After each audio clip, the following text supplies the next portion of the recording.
আজ জাতীয় বিপ্লব ও সংহতি দিবস। দেশে বহুদলীয় গণতন্ত্রের প্রতিষ্ঠা করেন জিয়াউর রহমান।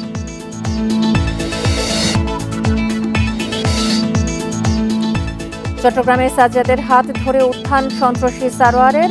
হত্যার পেছনে দুই গ্যাংয়ের পুরনো দ্বন্দ্বই কারণ।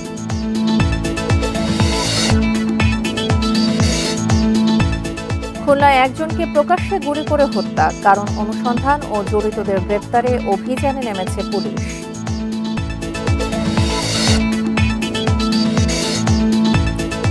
দশ বছরে বিদ্যুৎ খাতে জ্বালানি আমদানি বেড়েছে 3 গুণ। বাড়ছে ভর্তুকি, ঝুঁকি হিসেবে দেখছে বিশেষজ্ঞরা।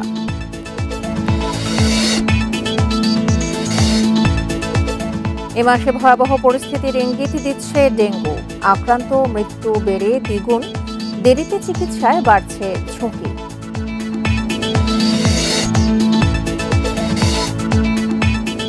পদ্মা মেঘনায় কমছে ইলিশের উৎপাদন। নিষেধাজ্ঞা শেষে মিলছে না কাঙ্ক্ষিত মাছ। হতাশ হচ্ছেন জেলেরা।